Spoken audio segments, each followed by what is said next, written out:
23 seconds on the power play. Shot a goal, rebound shot, he scores! King in front of the net like he's done all game, buries that rebound, 2-0. What a great job by the Cougars. A really good chance there. Just had to tap it in, but he couldn't. On the Prowl, keeping up with the Mount Royal University Cougars.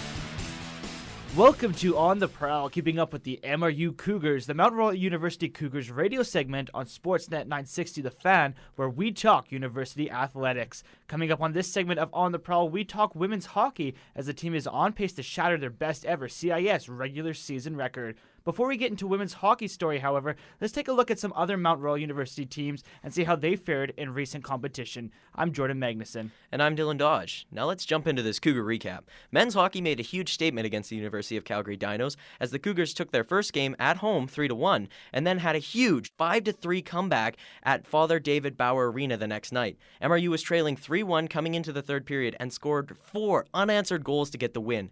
Team captain Matt Brown, who I said would lead the scoring for the Cougars in our recent fast break, once again set the tone for his team, scoring 16 seconds into the third. And then the power play took over, I should say, as the Cougars scored 2 power play goals in 38 seconds to go ahead.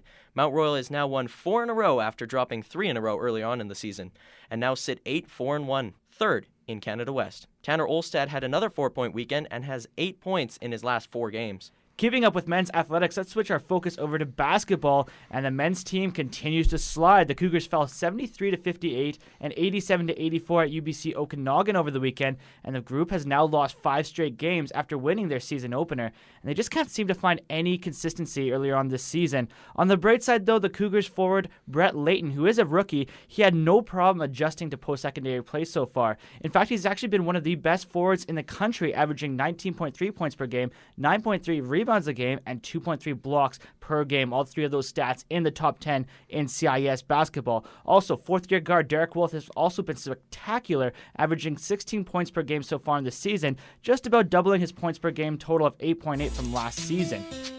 Yellowhorn looking to drive the lane, dishes that one off to the 3-point shot coming in from Wolf. He gets nothing but net. 29-21. There can only be one. Former Penn High Laker Derek Wolf is having a career season so far for the MRU Cougars. Last season, Wolf only made his way into the starting lineup after the holiday break, starting just 12 of the Cougars' 20 games. This season, however, Wolf leads his teammates for minutes on the court. I mean, just consistency. I don't really think I'm doing anything overly special. I'm just ready to go when it's game time. After his competitive basketball days are over, Wolf is sure he'll still be a big part of the sport, probably as a coach. But for now, Wolf looks to lead this young Cougar squad tonight against the UNBC Timberwolves. The Cougars take on the Timberwolves at 7 p.m. tonight at Mount Royal. Toss the rock over here, Jordan. We'll talk about some women's basketball. Their team still hasn't found the win column, losing 70-50 and 64-42 at UBCO last weekend. The Cougars do not have a single player averaging double-digit points, which isn't too surprising for a team that has a score by committee to win, but it's still concerning. Second-year forward Melissa Moore is really starting to find her game under head coach Nate McKibben. On the weekend, she had 17 and 11 points and is averaging 9.7 points per game with 6.8 rebounds per game. The men's volleyball team was nationally ranked after a quick 4-0 start to the season, but lost 2 more games to UBC 3-1 and 3-2 over the weekend. The squad has now lost 6 straight matches and will need to turn things around in a hurry if they want to position themselves well for a playoff spot next semester. Head coach Sean Skye has played with a short bench this season, with 5 players appearing in 16 sets or less, playing limited minutes. Tyler Schmidt, Andrew McWilliam, and Jordan Parkin have contributed for 292 of the team's 423 kills on the year, and those 3 are also averaging 3.8, 3.7, and 3.3 points per set, respectively. The women's volleyball team turned a lot of heads over the weekend as they lost 3-0 to the number 6 nationally ranked UBC Thunderbirds, but then came back the next night and stunned them with a 3-1 unexpected win. Mount Royal has matched their win total from last season, sitting at 5-5, and look poised to keep surprising people next semester. The Cougars have had an unbelievable balanced attack with 5 players averaging over 2 points per set, with 5 others averaging over 1 point per set. Alex Donaghy leads the way with 3.2 points per set and has 84 kills on the year. Now it's time for our main event of On the Prowl, this time featuring women's hockey, where we look closer at a team that is off to their best start ever in Canada West, and it is their best start by far. The Cougars' best season in Canada West came in 2012-2013 when they had 8 wins in just 28 games.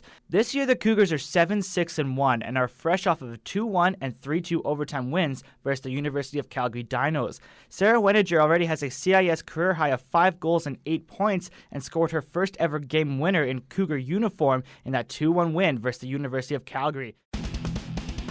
Sarah Weninger has a knack for scoring goals during her time with the Mount Royal University Cougars, and while she already has 5 goals this season, none were more important than her double overtime winner versus the rivals across Crowchild, the University of Calgary Dino. Coming forward, here comes Carver. Stops her trying to do a spin move. She finds it.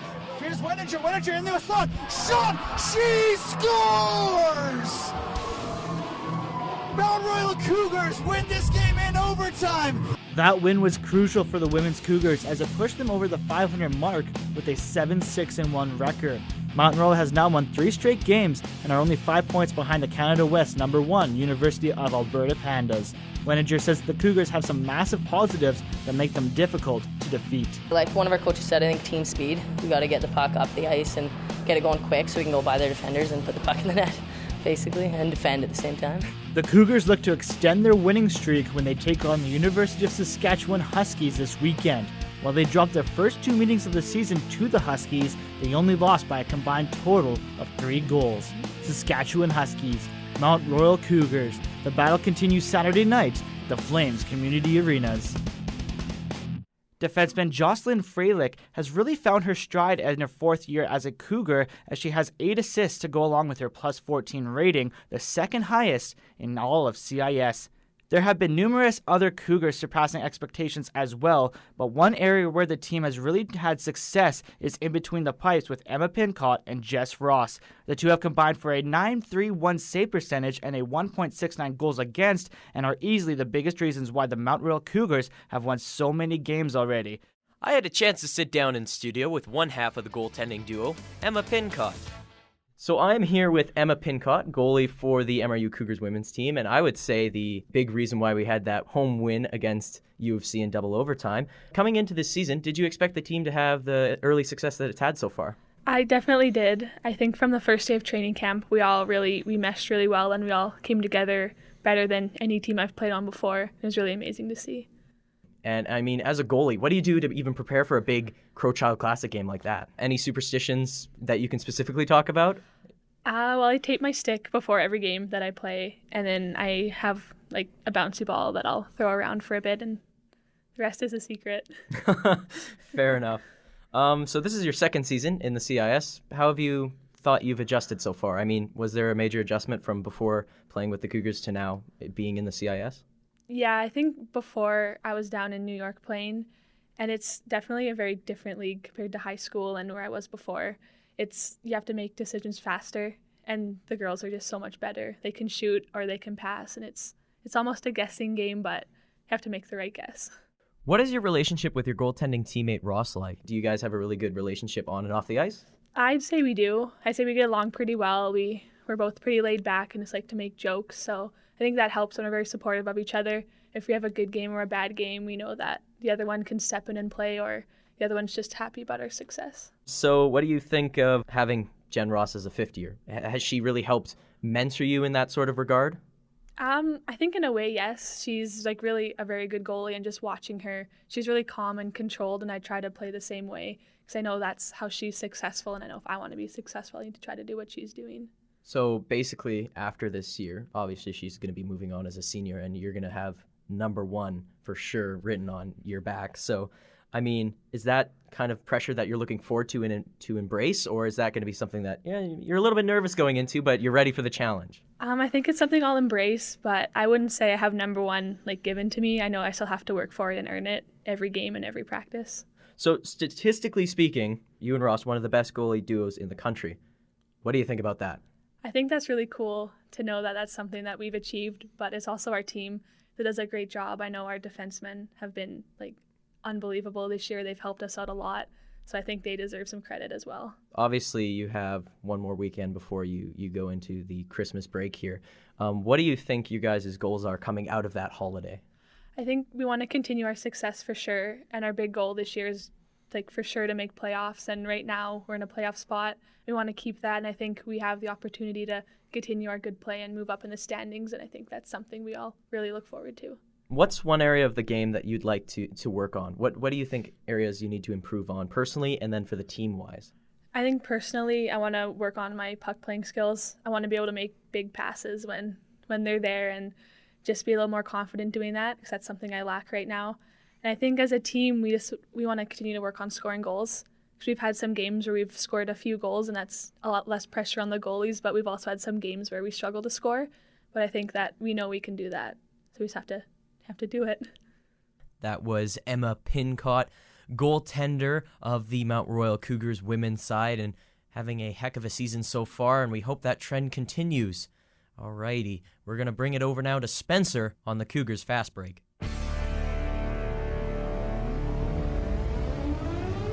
Welcome to the Cougars Fast Break. I'm Spencer Schultz, and I'll be asking Dylan Dodge and Jordan Magnuson 5 quick questions about Cougars athletics. They will have 15 seconds to plead their case before I cut them off with this sound. Let's begin. Over to you, Dylan, to start things off. Was last Thursday's 2-1 overtime win against the UFC Dinos the best CIS game you've ever seen? It was an incredible game, I'll give it that, but it wasn't the best I've ever seen. I think that goes to game number 1, overtime Matt Brown winner against the U of S. I think that game had significance in terms of the playoff importance, as well as being the first home playoff win for the Cougars. Jordan, what are your thoughts? Hands down the best CIS game I have ever been at. Are you kidding me? Crosstown rivals, 2-1 double overtime. By the way, you had also Olympic athletes in there, Gabrielova, Vafina. Yeah, you had some key players, key rivalry, and it went to double overtime. How do you not have the best game ever? Oh, you're really cutting it close there, Jordan, but it's okay. I'll give you the redemption on this next one here. Which Cougars team do you think will benefit most from this winter break? I'm going to go with men's basketball. They're on a 5-game losing skid right now, and there was a lot expected from these guys. I know that they're a young team, but this little group, this little break in action will be key for them to recuperate and get that synergy working as the new year starts. All right, and Dylan, what are your thoughts? Well, I agree with the men's aspect, but I think it's the other court game, volleyball. They have been on a slide of epic proportions, and only a major break like the winter break will be something that can stop these guys. I'm hoping that they come back substantially better after the break. Well, let's hope they can break that spell. Which Cougars athlete will be the biggest surprise this season, Dylan? Well, I think it's already been proven. Colin Cooper. I mean, he's been absolutely solid, in perfect form. I mean, when you put a guy like Cam Lanigan on the bench, you're doing something right. And even though Lanigan's back from injury, still causing problems. Sometimes you get the best view of the game from the Pines, Dylan. What are your thoughts, Jordan? I don't know what's with me in men's basketball today, but Brett Layton is where we're going back to yet again. He's in the top 10 in CIS in rebounds and blocks, and he's a rookie. Are you kidding me? Expect him to be massive as the years progress for the Cougars. It's okay, Jordan. We all envy certain players, but I will lead off with Dylan for this last one. Dylan, what are your thoughts? Do the women's hockey team continue to switch between goalies for the remaining of the season? I think that's a very admirable thing to do, especially because it's last year for Ross, so you want to give that fifth-year player a lot of time. But also, you got to consider the fact that they have a great goalie in Pincott, so I think they need to play both. Jordan, bring us out for the segment. I think it's admirable, but here's the thing. You have a chance to actually make the playoffs for the first time in CIS history for the women's hockey squad. You need that one goalie to carry you through. Whether it's Ross, whether it's Pincott, it's going to be a hard decision to make, but you need to split off sometime here sooner than later. Thank you for your thoughts, boys, and that's all we have time for this week on the Cougars Fast Break. Tune in next week for more fast-paced answers in a short amount of time.